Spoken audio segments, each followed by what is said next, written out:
Hello అండి. బాగున్నారా? మేమైతే బాగున్నామండి. చూడండి వంట అయితే చేస్తున్నానండి. కర్రీ వచ్చేసి మటన్ కర్రీ అయితే చేస్తున్నామండి. పులుసులాగా అయితే చేస్తానండి. ఈరోజు సండే కదా, ఇంకా కర్రీ అయితే ఇంకా మటన్ అయితే తీసుకున్నాము. మటన్ అయితే పులుసులాగా చేస్తున్నా. ఇక చూడండి, ఇంకా వంట అయిందని అయితే చెప్తున్నానండి నేనైతే. ఇంకా చూడండి, కర్రీ వచ్చేసి మటన్ పులుసు అయితే దగ్గర చూపిద్దామని చెప్పి చూపిస్తున్నాను. మటన్ పులుసు అయితే చేస్తున్నాను. ఇక చూడండి, మంచి కలర్ఫుల్గా ఉంది కదా, బాగుందండి. కారం అయితే కొత్త కారం బాగుంది. పులుసు బాగుంది. చూడండి, మంచి కలర్ఫుల్గా బాగుంది. బాగా కుదిరిందండి. ఇదైతే కొంచెం దగ్గర పడితే పులుసు అయితే చాలా బాగుంటుంది. పులుసులాగా అయితే చేస్తున్నా. కర్రీ అయితే ప్రిపేర్ అవుతుందండి. ఇంకా మరగాలి, దగ్గర కావాలి. కర్రీ అయితే కొంచెం పులుసులాగా ఉంచుతానులేండి నేనైతే. కొంచెం దగ్గర కొద్దిగా పులుసు ఇదంతా తగ్గి కొంచెం దగ్గర పడిందా ఉంచేసి దించేస్తాను. ఇక కొంచెం పులుసుగానే ఉంచుతానులేండి, మరీ దగ్గర పడిందా కాకుండా. ఇంకా అది సిమ్లో అయితే పెట్టాను, మరుగుతుంది. ఇక రైస్ ప్రాసెస్కి వస్తే చూడండి, రైస్ కుక్కర్లో అయితే పెట్టానండి. రైస్ కూడా ప్రిపేర్ అయిపోయిందండి. అది కూడా ఇక బటన్ ఉంటుంది కదా, మామూలుగా ఇంకా ఉడికినంతసేపు ఉడికేసి ఇక ఆగిపోద్ది కదా రైస్ కుక్కర్లోనే, అదైతే ఆగిపోయిందండి. ఇంకా కొంచెం వేడి ఉంటుంది కదా, వేడికైతే ఇక అదంతా ఇంకా ఏదన్నా కొంచెం పలుకాలంటిదన్నా కూడా మొత్తం మగిలిపోద్దండి రైస్ అయితే. ఇక కర్రీ కూడా చూడండి మరుగుతుంది. బాగుందండి కర్రీ మాత్రం, మంచి కలర్ఫుల్గా ఉంది. చూడండి, కలర్ఫుల్గా బాగుంది. చూడటానికి చాలా బాగుంది. పులుసుగా చేస్తున్నాను ఈరోజు అయితే. నేను పులుసులా చేస్తున్నాను. సిమ్లో పెట్టి మగ్గించుకుంటానండి. వంట అయితే ప్రిపేర్ అయిపోయింది. ఇంకా లంచ్ అయితే తినేయాలి. టైం అయితే ఇంకా వచ్చేసి 1:30 అయితే అవుతుందండి. ఇంకా వంట అయితే రెడీ అయిపోయింది. ఇక చూడండి, ఇక రైస్ కూడా మొత్తం ప్రిపేర్ అయిపోయింది. చూపిస్తాను చూడండి. అదిగో మొత్తం దాంట్లో ఉన్న తడి అదంతా కూడా మొత్తం ఇక కొద్దిగా ఉంటుంది కదా, గ్యాస్ మనం ఆపినప్పుడైనా రైస్ కుక్కర్లో కొంచెం తడిగా ఉంటుంది కదా, అది మొత్తం పీల్ చేసుకున్నట్టు మొత్తం ఉమ్మగిలినట్టు అయింది కదా, మొత్తం అయిందండి. బాగుంది. ఇంకా దాంట్లో తడి లేదు, అంతా బాగుంది. పొడిగా అయింది రైస్ కూడా. ఇక వంట అయితే రెడీ అయిపోయింది కదా, ఇక మా వాళ్ళకైతే నేను అన్నం పెట్టిస్తానండి. ఇంకా చూడండి, సండే కదా, ఇక మటన్ అయితే తీసుకున్నాం. ఇక వంట అయితే రెడీ అయిపోయింది. ఇక అన్నం అయితే పెట్టిస్తాను. వంటగదిలో ఈ పని చేస్తుంటే ఉందా కదా, అసలుకి కారిపోతున్నాయండి చెమటలు అయితే. స్నానం చేసిన సుఖం లేదండి. అసలు స్నానం చేయకుండా ఉంటే బాగా అనిపిస్తుందండి. స్నానం చేసుకొని ఏదైనా పని చేయాలి కదా, మనకి ఏదో పని ఉంటానే ఉంటుంది. అంత స్నానం చేసిన అలా కూర్చోం కదండి ఫ్యాన్ గాలి కింద. ఇక నేనైతే చర్చికి వెళ్దామని చెప్పేసి స్నానం అయితే చేశానండి.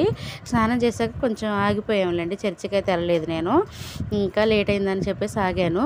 ఇక వంట అయితే ప్రిపేర్ చేయలేదండి. ఇంకా ఆగాను కదా, వంట అయితే చేద్దామని చెప్పేసి ఇక అన్నం కూర అయితే చేస్తుంటే ఇక అసలు చెమటలు అయితే కారిపోతున్నాయండి. బట్టలు చూడండి, నాకైతే తడిసిపోయినాయండి. చీర జాకెట్ మొత్తం ఒళ్ళంతా తడిసిపోతుంది నాకు. అసలు స్నానం చేయకుండా ఇక ఆగి ఇక ఉండి ఇక వంట అయ్యాక చేసిన పోయేది అనిపించిందండి. శారీ మార్చేసుకొని నైటీ కట్టుకోవాలని అంత అయితే అనిపించిందండి. అంత చిరాకు ఉందండి నాకైతే.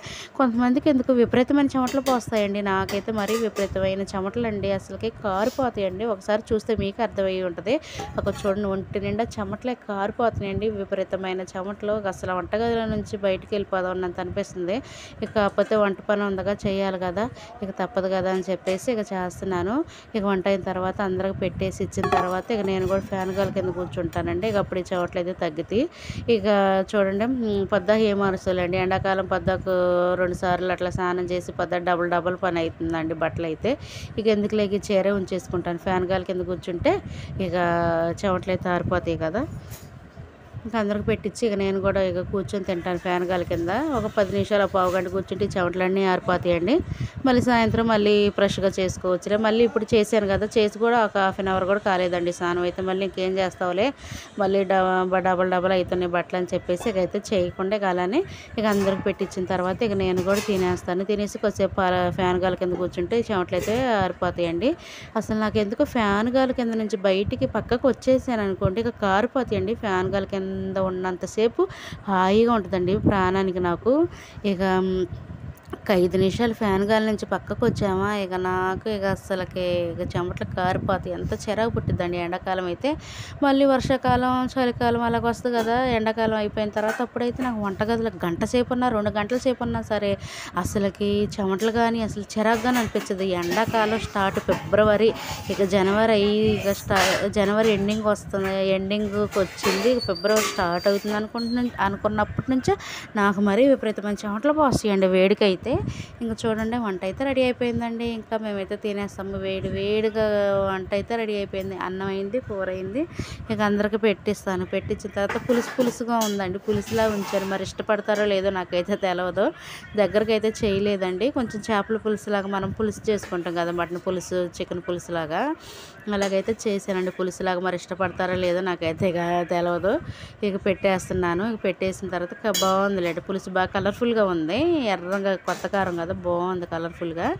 ఇక చూడండి అలా ఉంచాను.